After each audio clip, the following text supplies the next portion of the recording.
Welcome to another video review. Today I'm looking at the Cooler Master HAF 912 case. This mid-sized tower case is mostly steel except for a few plastic parts. And as you can see, it has a very aggressive, stylish look. At the top, up to 2 optional 120mm fans can be installed, or 1 optional 200mm fan can be installed. There is also an area at the top to lodge things. At the front are 2 USB 2 ports, a microphone jack, headphone jack, reset button, power button, hard drive activity LED, and the power LED. Note all the mesh that's on the front bezel, and this will provide excellent ventilation. There are 4 5¼ drive bays, and each drive bay cover doubles as a dust filter. And note the last one has a 3.5" insert, so you can install a 3.5" drive here if you wish, using the included 5¼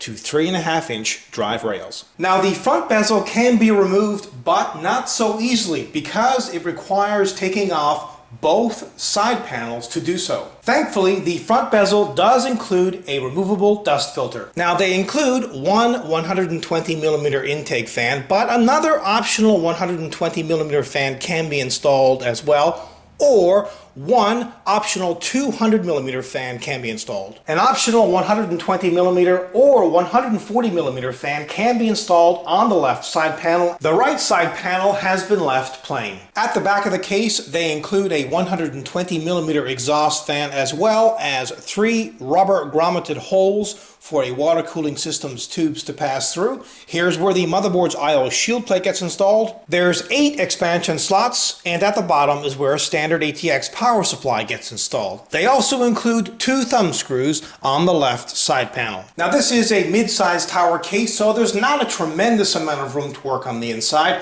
and unfortunately the motherboard tray is not removable, but they do include a large hole on the motherboard tray for the cooler's retention plate. And note all of the cable management holes, as well as all of the punch outs here on the motherboard tray, so you can attach cables to it, and there's plenty of space between the motherboard tray and the right side panel. The top 5¼ drive bay has a toolless design, but none of the other drive bays do. Up to 6 3.5" drives can be installed, 4 on this removable drive bay cage, and 2 more here at the bottom, but this one is not removable.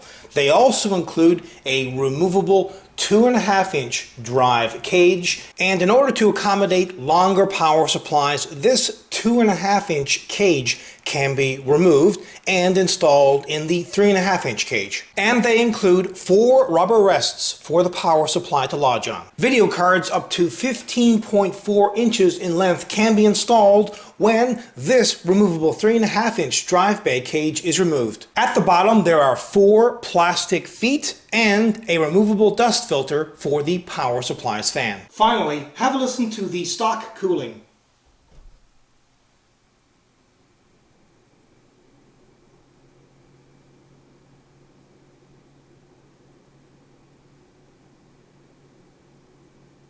From the outside, you would never suspect that this is a budget case, but it is targeted at the budget market. So what makes it budget?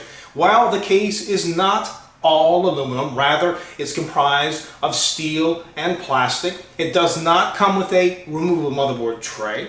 Also, the case's front bezel can't be removed that easily, and the interior is not black, and a few other trim items. But if you can live with those things, then this is a perfectly affordable case. As a matter of fact, this case is exactly what you should be looking for if you are on a budget and you want an amazing case. The bang for the buck on this is completely off the scale. Overall, this is a kick-ass product. Until next time, take care.